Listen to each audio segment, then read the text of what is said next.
Hello and welcome to episode 27 of the official EstablishTheRun.com podcast. My name is Adam Levitan. I'm one of the co-founders here at ETR. As always, I am joined by fellow co-founder, the man himself, the man with a nut FFPC main team. It is, of course, Evan Silva. Evan, what's going on? What's going on, man? Yeah, Patriots defense is just the biggest difference maker in fantasy football so far this season. We got a 30-burger, a 30 points from the Patriots defense on Monday night to propel our main event team to number 6 overall at a 2,400 entrance in the FFPC main event and to 6-1 on the season. Now, I've been getting a lot of questions about the Patriots defense, like should we trade them in season long? What can we get for them? I'm not a big trader personally in season long, but I do think that you'd have to request a lot to part with them. Right now, they are the number just in terms of points per game. They'd be the number 7 overall PPR score among running backs, ahead of Alvin Kamara.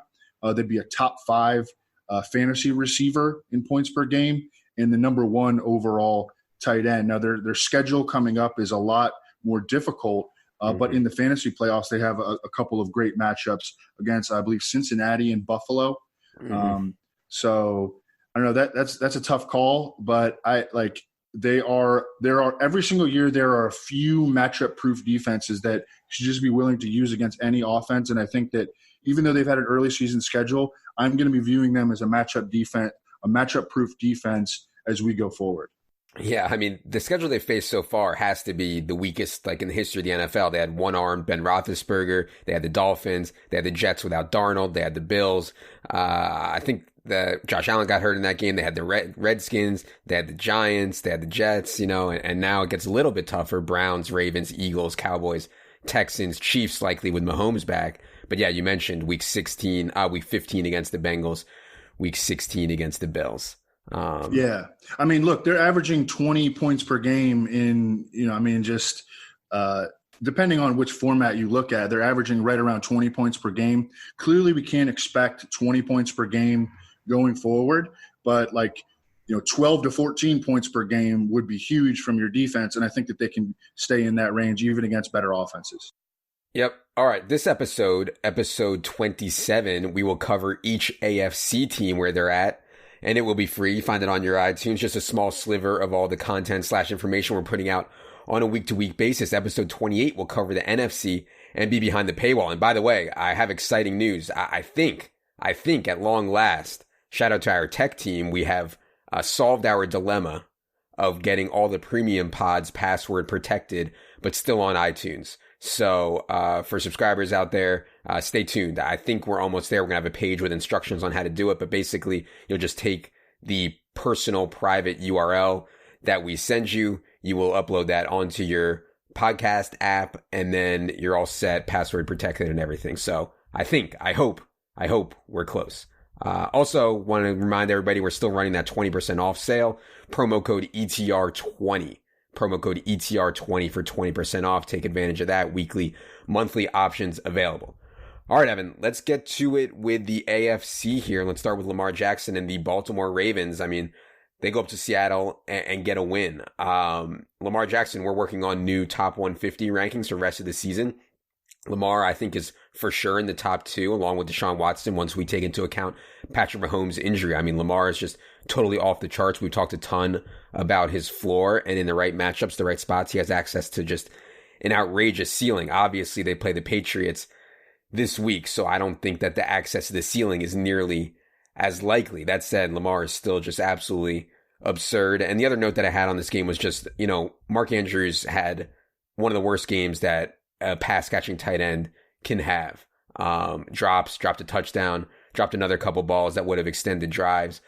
Just a really rough game for Mark Andrews, certainly not willing to bail. He was extremely high owned on DraftKings and disappointed a lot of people. So he's not someone I'm willing to give up on, but I just thought it was notable that he had such a rough game. What'd you see out of the Ravens, Evan? Yeah, and this was a game where I bet the over on the total and missed it by like 2, and just the Seahawks refused to go for fourth downs, and settled for 53-yard field goals in the rain, which were missed appropriately late in the game. They had a chance to score a touchdown, opted for a field goal and the onside kick, which, by the way, not a single team has executed an onside kick all season. Actually, I think there was one actually in week 8. In week 7. But up until that point, all NFL teams, just such a low percentage. It doesn't work in the NFL, and coaches are still pretending like it works. They're like, rules have been adjusted to make sure that it doesn't work. But as we see with teams that try to establish the run, coaches don't always. They go back on they fall back on conventional wisdom as opposed to adjusting with the rules. So that was pretty frustrating. But yeah, Mark Andrews left a ton of yards and a touchdown on the field that also would have sent that game over, and just played the worst game of his life. The Ravens are on bye this week, and then they face the Patriots coming out of the bye. Yeah. And I think that they need this bye.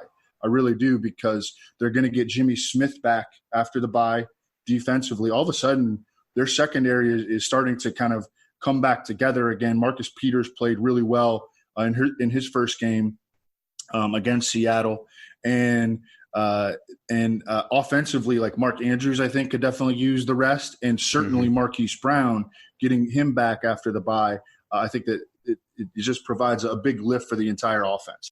Yeah, certainly need Marquise Brown. I mean, they're not getting much for Lamar out of the other wide receivers. Let's move on to the Buffalo Bills. I mean, they're now 5-1. This was not an impressive performance, though, I think, once you adjust for opponent. I mean, the Dolphins actually won time of possession. The Dolphins ran 66 plays compared to 51 for the Bills. And when you only run 51 plays in a game against the Dolphins, well, yeah, that 60-40 touch split, which is actually in favor of Frank Gore over Devin Singletary, it's not going to look good. That said, another good matchup coming up.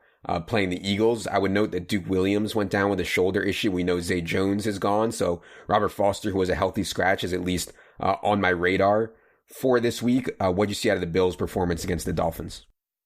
Yeah, I mean, you mentioned it. Just having the ball so little in that game really affected them. The Josh Allen to John Brown stack did hit. Josh Allen finished as hit John Brown for a touchdown and finished as a top 10 fantasy quarterback on the week. But Devin Singletary only wound up with 7 touches. Frank Gore, something like 10 or 11.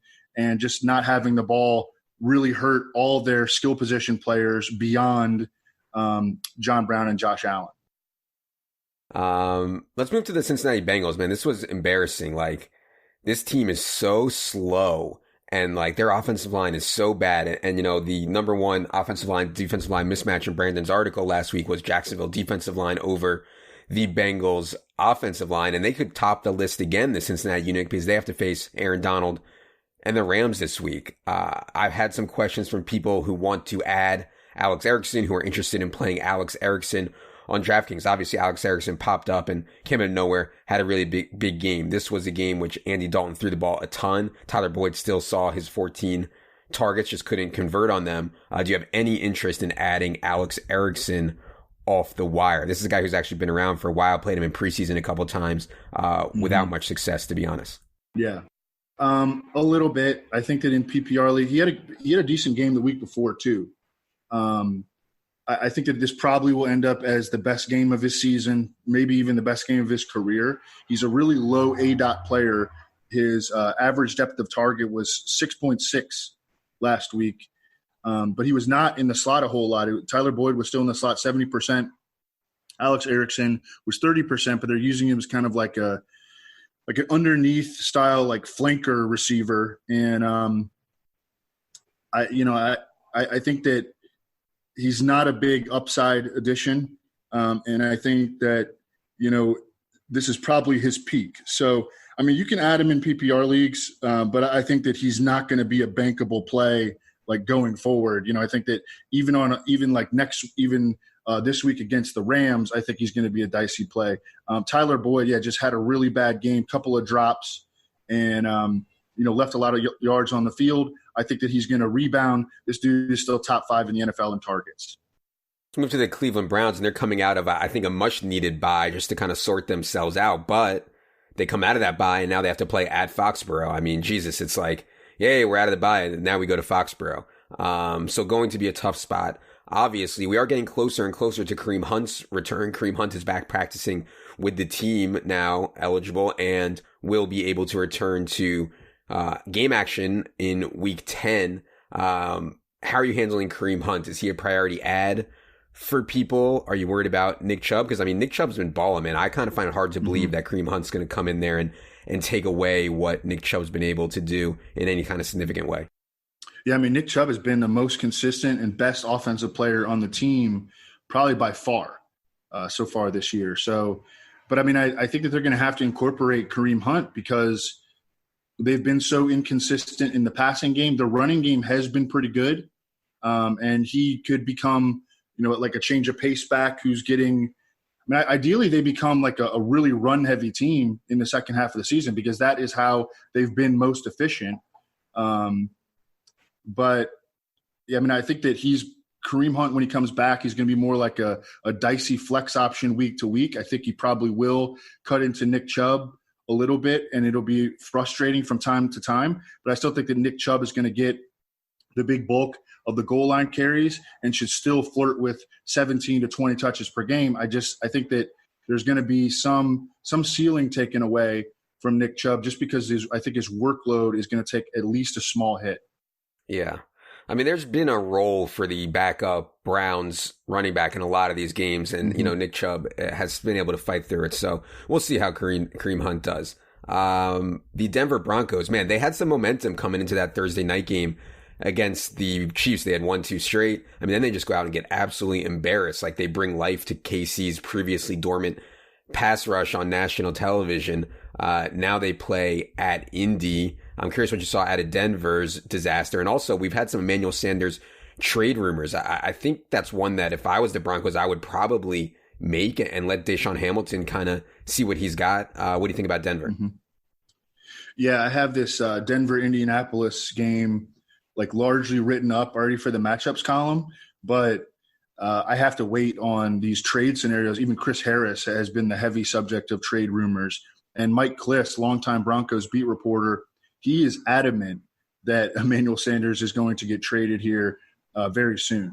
So we'll see about that. I agree with you that Deshaun Hamilton, who they spent a fourth-round pick on last season, has flashed at times. It makes sense to give him more of an opportunity. Could also lead to more opportunity for Noah Fant, who, by the way, has been bumbling his opportunities away. Cortland Sutton has been highly consistent, one of the most consistent receivers in the league to this point.